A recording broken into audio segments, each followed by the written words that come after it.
Hey, good Monday morning. Thank you so much for joining us on After GMS. I'm Stacy Spivey here in studio holding down the fort. And Terrain Kirksey and Megan Balearis are at home this morning. Of course, we are practicing social distancing. This is one of our favorite times of the day because we get to talk with you guys one-on-one on Facebook Live. It's always a fun time to just see your comments and weigh in on conversations that we're going to have coming up in just a bit. But we like to always get started with weather, and I think you guys are going to like the forecast today.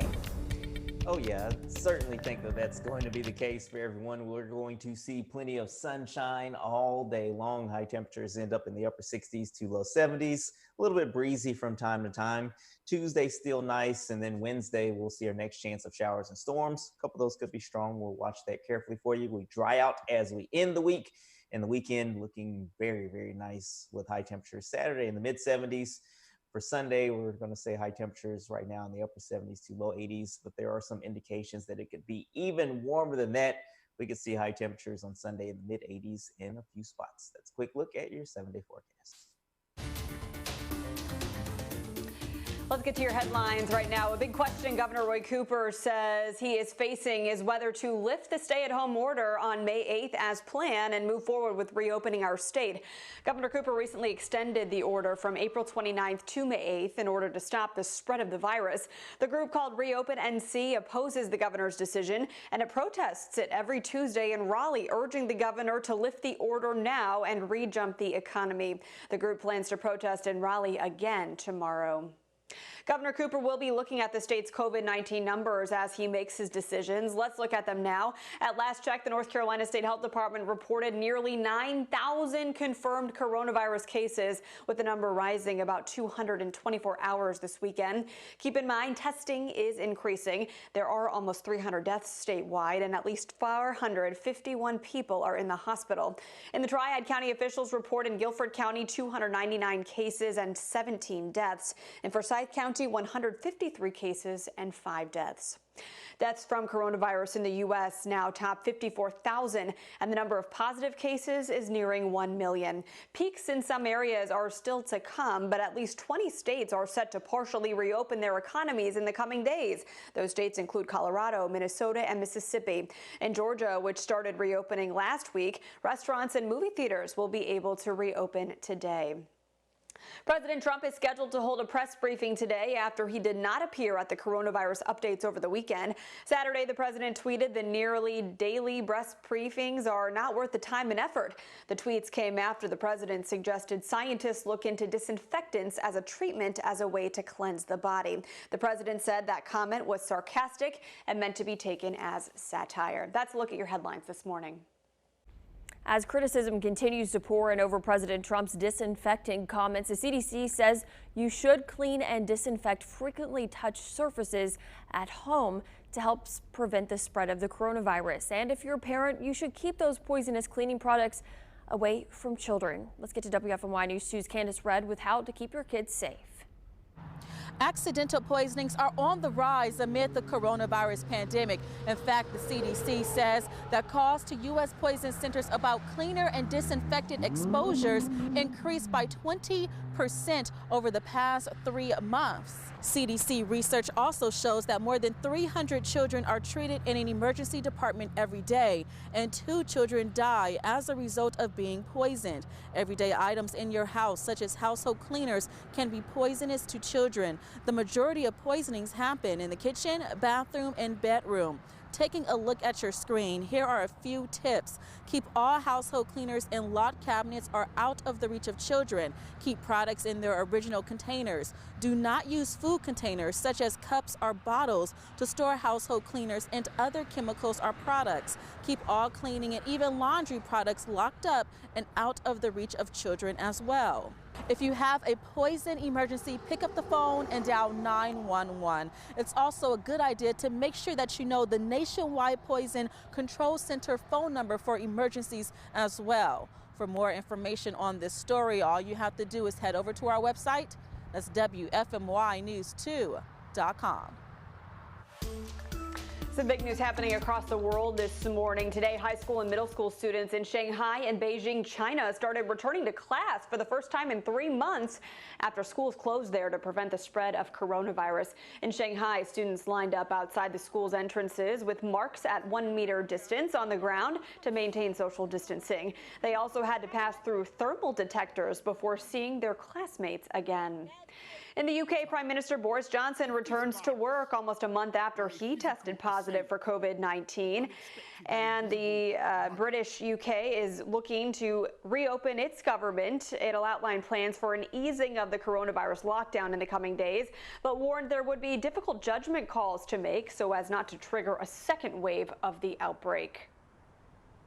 So you can see around the world, we're looking to get things back to normal, but after such a drastic change to our daily lives, do you really think things will ever be the same again?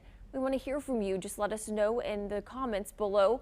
Once restrictions are lifted, how comfortable will you be going out to a restaurant, flying on an airplane, or even going to church? When asked you on Facebook, Joey Reinhardt said, "Yes, absolutely. I can't be afraid to live my life. God is my protector." And Shannon says, "Not comfortable at all. I would still like to act like there were restrictions. Too many cases still coming up. Numbers are too high to lift restrictions." Megan also asked folks what they thought on her Facebook. Tina says, "Yes, use common sense with large gatherings. Wear a mask on the plane. Wash your hands often. Time to get small businesses back to work." And Kenny says, "It would definitely be a long time before I go out to public places. I feel like this pandemic is a long way from being over." So many of you weighing in about this on Facebook, both sides of this issue.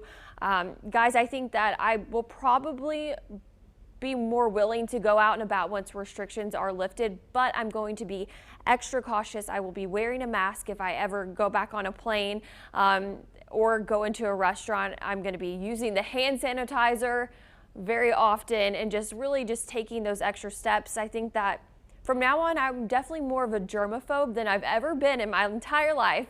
I'm picking up Megan's traits. Yeah, I've always been kind of a germaphobe, and so I really hope this extra attention to germ consciousness continues even after all this subsides. You know, people carrying along hand sanitizer, people wearing masks at places like airplanes could become the norm, which I hope it does. That could protect not only us from viruses like this, but also the common cold, the common flu, regular germs that always circulate certain times of year. I do think businesses are probably going to change a bit. People will go back to the office, but I think companies are really going to take a hard look at the numbers here and decide, okay, do we need to allow this amount of work travel, or can people do these meetings virtually? Do we need to run the factories and utilities all the time, or can we save money that way? I think there are going to be a lot of hard decisions made on the business side of things. But as far as social distancing, I think once you start allowing people out and about, they're going to forget how to social distance. So that might be something that does go back to normal. Taran, what about you? Do you think you'll be going back to things or staying at home, which I know that you like to do? Oh yeah, you know, I've been practicing social distancing for over 3 decades and I'm getting pretty good at it. But as we look at things as, you know, hopefully we get on the other side of this sooner rather than later, I can see how some things may stick with us for a while. I know for me, kind of as you all have mentioned, you know, being more conscious of germs and probably wearing a mask more often, that's probably going to be a common sight for a while to come. I think that's going to be something to carry on. And you go out in public, just kind of being a little bit more cautious and giving other people more space. Hopefully will become something that people stick with. But as Megan said, people are probably going to, you know, kind of revert back to normal. For whatever reason, human beings just like to stay close to one another. Just spread out, give yourself some space, stop spreading germs, do better. It's because we all love each other, right? Yeah, I guess so. Maybe that's what it is. I guess that's what it is. We're social creatures, clearly. Clearly we are social by nature. Yeah, I'm going to take a look at some of the comments that people have put on here. Lynn says she's still afraid with such a low immunity. I know a lot of people are like you, Lynn. Let's see. Sonia says, I wish public hand washing sinks were the new norm. Justin actually brought up a good point. I haven't seen hand sanitizer in over a month. Justin, I haven't either. We were trying to find some over the weekend and just weren't able to find any. And I told my husband, well, we might just have to make some of our own. So that he brings up a good point there. Maisha says, I don't feel comfortable going back to normal. So still a lot of people continuing to weigh in. So let me ask you this. If you knew that a restaurant, grocery store, or any business had an employee with a case of coronavirus, change your mind? Because we at WFMY News 2 work to bring you the facts to stop the fear, but some businesses are sharing when an employee tests positive for COVID-19 while others are not. And I can totally see both sides of this argument. Yes, we want to track and trace the virus to stop the spread, but sharing that information could bring a bad reputation to business, even though you're following all health guidelines. So what do you think? Should businesses be required to disclose when an employee contracts coronavirus? Taran, I'll let you answer this first. That's a very tough question. I think from just the point of view of doing the quote right thing to let your customers know what's going on, yes. Are they necessarily required to do so? No. And I think each and every business is going to make whatever decision they think is best. Quite frankly, for the bottom line is where they're probably going to start with. So that is something interesting because they're not required to tell us what's happening with their employees' health at all. At least the way the laws are written right now, as far as I understand. I'm not a lawyer, obviously, but as far as I understand, it seems like that is the case. So I'm really curious to see how businesses are going to handle situations like that moving forward. It seems like so far some businesses have been open and willing to say, yes, we have some employees that have tested positive, but these are the measures that we have taken to ensure that you as our customer are safe. So we'll see what happens with that. Yeah, Brenda actually weighed in saying, how will we know if they don't tell us? I think she brings up an interesting point there. I understand that businesses want to, protect their employees and protect their business, but also I would personally like to know if somebody tested positive in the place that I work to, determine what I want to do to stay safe. Megan, what do you think?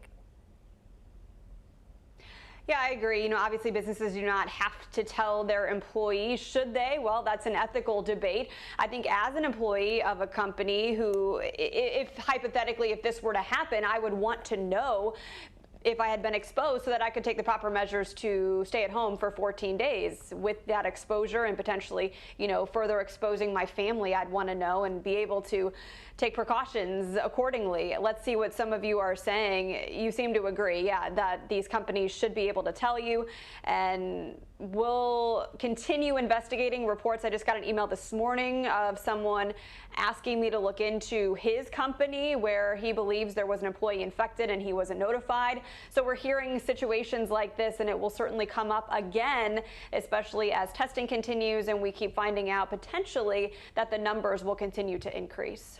Yeah, this definitely won't be the last time that we're going to have this conversation. I mean, so many people right now on our Facebook stream just talking about this. Amy says, makes me wonder what people did before all of this. And she said, did no one ever wash their hands? That's interesting. Let's see. There's just so many. I'm trying to find some to read off to you guys. Funny comment. I know we all need a little laugh and a little smile right now. So Caitlin says, I guess people are finally bathing. We all need a laugh right now, right? Okay. So, Taran, bring us some good news. Another reason to smile. All right, let's go ahead and get to it. Let's talk about the weather. The weather is looking absolutely gorgeous for today. It will be a little bit breezy from time to time, but you know what? It's April. It's usually windy in April. So this is no big deal, no big surprise there. We'll see a few wind gusts up to, let's say, 20 to 25 miles per hour, highs in the upper 60s to low 70s. Tomorrow, even warmer. Then we'll see a chance of showers and storms on Wednesday as a cold front that moves on in. That could bring us a couple of stronger storms. We'll keep an eye on that for you. It moves out quickly. I think most of Thursday will be completely dry. We'll dry out, we'll clear out, and Friday is looking pretty good before we go into the weekend and as of right now, and I've used the adjectives good, nice, so I'm going to say gorgeous for the weekend. We'll go ahead and add another adjective there for Saturday and Sunday with plenty of sun and high temperatures in the mid 70s on Saturday. As we go through Sunday, I think we'll see high temperatures in the upper 70s to low 80s. That's the projection that we're going to give you right now. But there, I will say this, there are some indications that we could see high temperatures in the mid 80s on Sunday. That remains to be seen. We'll keep an eye on it and we'll update you as necessary. That's a quick look at your 7-day forecast. Yeah, Taran, I think we're all just waiting for consistently nice weather, but for now, we'll just take the nice sunny days when we can. It is springtime in North Carolina, folks. Thanks so much for joining us on After GMS. We do this every day at 7:45 live on the WFMY Facebook page. We encourage you always to weigh in on our conversation. We thank you all so much for participating in today's topics. We'll have more to come tomorrow. For now, take care, and we'll see you back on WFMY News 2 at noon.